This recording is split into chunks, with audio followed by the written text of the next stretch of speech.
राष्ट्रपति से पंगा लेकर फंस गई कांग्रेसी सुप्रिया। बंगाल हिंसा के सवाल पर कांग्रेस में मचा बवाल। हिंसा की याद दिलाकर लोगों ने कांग्रेस को ही खदेड़ा। कहते हैं ना, बोलने से पहले 100 बार सोच लेना चाहिए, क्योंकि कमान से निकला तीर और जुबान से निकला शब्द वापस नहीं आते। ऐसा ही कुछ हुआ है कांग्रेस की प्रवक्ता सुप्रिया सीनेट के साथ।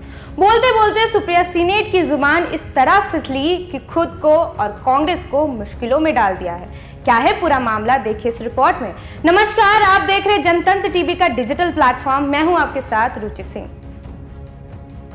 एक तरफ जहां सुप्रीम कोर्ट में वक्फ कानून को लेकर सुनवाई चल रही है, तो वहीं दूसरी तरफ विरोधी मौलानाओं की लड़ाई भी बढ़ रही है। लेकिन इसी बीच वक्फ कानून पर सुप्रीम कोर्ट ने जो किया, उस पर उपराष्ट्रपति जगदीप धनखड़ बुरी तरह भड़क उठे, क्योंकि वक्फ कानून पर सुनवाई करते हुए सुप्रीम कोर्ट ने केंद्र से जवाब तलब कर लिया और गेंद मुस्लिमों के पाले में डाल दी, जिस पर जगदीप धनखड़ ने आपत्ति जताई और विरोध की आवाज उठाते हुए सुप्रीम कोर्ट पे जमकर गुस्सा निकाला। जगदीप धनखड़ ने कहा कि अदालतें राष्ट्रपति को आदेश नहीं दे सकती।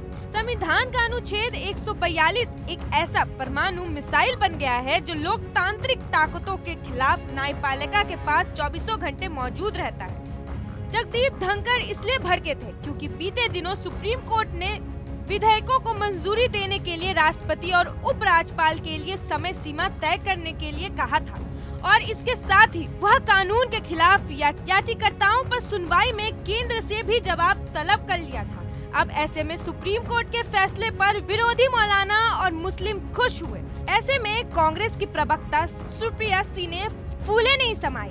ऐसे खुश हैं जैसे मानो वक्फ कानून रद्द कर दिया सुप्रीम कोर्ट ने मोदी सरकार को झटका दे दिया हो। और जब इस मामले पर उपराष्ट्रपति जगदीप धनखड़ की आपत्ति आई, तो सुप्रिया सीनेट को ये बात बुरी तरीके से चुभ गई। मैडम साहिबा छूटते ही उपराष्ट्रपति को खरी खोटी भी सुनाने लगी। उपराष्ट्रपति संवैधानिक पद पर बैठे हुए हमारे देश के प्रथम नागरिक राष्ट्रपति जी के बाद सेकंड सर्वोच्च पद पर बैठे हुए हैं, तो मैं उनके बारे में ज्यादा तीखा टिप्पणी नहीं करना चाहती हूं, लेकिन मैं उनसे भी ये आशा करती हूं कि वो भी अपने की गरिमा और उसके सम्मान को देखकर इस तरह की तीखा टिप्पणी ना करें। जिस आर्टिकल 142 की वो बात कर रहे हैं, शायद उनको एक बार पलटकर ये भी पूछना चाहिए कि तमिलनाडु के गवर्नर एक सरकार की अवमानना क्यों कर रहे थे, वो बिल्स को पास क्यों नहीं कर रहे थे, वो बिल्स पर क्यों बैठे हुए हैं। क्या उपराष्ट्रपति जी ये विवेचना करने को या ये कोर्स करेक्शन करने को तैयार हैं कि तमाम जो राजभवन है वो ऐसे लोगों से भर दिए गए हैं जो आरएसएस और बीजेपी से संबंधित हैं और जो आज भी उनका एजेंडा चला रहे हैं, जो अपने पद की गरिमा को ताक पर रखकर जो कॉन्स्टिट्यूशन को, जो संविधान के तार तार करने पर आज भी आमादा हैं। क्या तमिलनाडु के गवर्नर ने संविधान की त्राही त्राही नहीं करी? बिल्कुल करी, तार तार कर दिया संविधान को।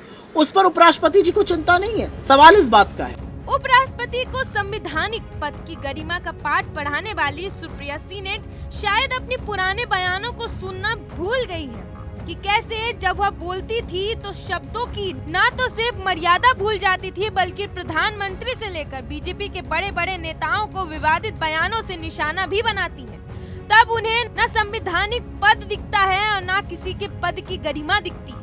और आज जब उपराष्ट्रपति ने सुप्रीम कोर्ट को पुराने फाइलें खोलकर गुस्सा जाहिर किया, इमरजेंसी के वक्त सुप्रीम कोर्ट कैसे मुखदर्शक बना रहा, इस बात का खुलासा किया, तो सुप्रिया ने तमिलनाडु के राज्यपाल का उदाहरण देकर ट्रैक से ही हिल गई।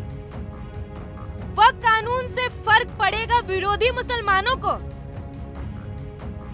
संपत्ति पर एक्शन होगा वक्फ के नाम पर खेल करने वाले मुसलमानों पर। अब सवाल ये है कि वक्फ के खिलाफ या फिर वक्फ पर सुप्रीम कोर्ट के फैसले के खिलाफ कोई बोल रहा है तो कांग्रेस को इतनी तकलीफ क्यों हो रही है? आरोप है कि कांग्रेस इसलिए मुसलमानों के नाम पर वोट बैंक के काम पर जुटी हुई है क्योंकि कांग्रेस मुसलमानों की मसीहा बनी नजर आ रही है। क्योंकि अगर कांग्रेस मुसलमानों की मसीहा बनते नहीं नजर आई तो जो बचा कुचा मुसलमानों का वोट है वो भी वोट से हाथ धो बैठेगी। यही वजह है कि सुप्रिया जैसी कांग्रेसी नेता भड़क रही है और जनता कांग्रेस पर भड़क रही है, क्योंकि वोट पर भड़काऊ मौलाना तो कांग्रेस को दिखाई दे रहे हैं, लेकिन बंगाल के हालातों पर कांग्रेस आंख पर पट्टी बांध ली है, क्योंकि बंगाल में वक्फ कानून की आड़ में हिंसा भड़काई गई, हिंदुओं को मारा गया, उनके घरों को जलाया गया, बम फेंके गए, ना बच्चे को छोड़ा गया, ना महिलाओं और बूढ़ों को रहम की गई।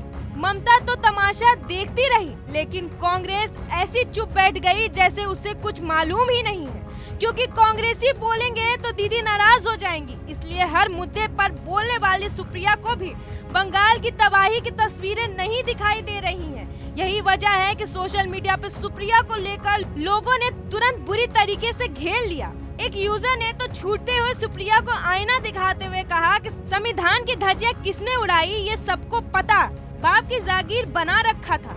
संविधान कांग्रेस के गांधी परिवार ने अपने मन मर्जी से संविधान अपने फायदे के लिए कभी भी बदल देती थी। सिर्फ तंज कसने वालों की लाइनें यही नहीं खत्म हुई। आगे एक यूजर ने लिखा कि सुप्रिया को आईना दिखाते हुए एक यूजर ने लिखा, संयम की बात तो ठीक है, पर पहले अपने गिरेबान में झांक लो। उपराष्ट्रपति पे उंगली उठाने से पहले याद करो तुम्हारी पार्टी के जमाने में राज्यपाल कैसे कठपुतली बनकर नाचते थे। तमिलनाडु के गवर्नर पे सवाल उठाने से पहले अपनी पार्टी की कमला बेनीवाल को याद कर लो। तमाम लोग इतिहास के पन्ने खोलकर कांग्रेस को आईना दिखाने का काम कर रहे हैं और बता रहे हैं कि अगर बंगाल जैसी घटना बीजेपी शासित राज्य में हुई होती तो सबसे आगे कांग्रेस भागते हुए नजर आती। लेकिन बंगाल के नाम ने सभी ने आंखों के साथ साथ मुंह को भी बंद कर रखा है और कोई भी कांग्रेस बंगाल हिंसा पर बयान देने से बचता हुआ नजर आ रहा है। फिलहाल जिस तरीके से सुप्रिया ने अपने बयान से कांग्रेस को ही फंसा दिया, अब सवाल ये उठता है कि आखिर कब तक कांग्रेस ममता दीदी को खुश करने के चक्कर में बंगाल हिंसा पर बोलने से बचती रहेगी। इस पूरे मुद्दे को लेकर आपकी क्या राय है, कमेंट सेक्शन में हमें जरूर बताइएगा। खबरों का सिलसिला यूं ही चलता रहेगा। नमस्कार।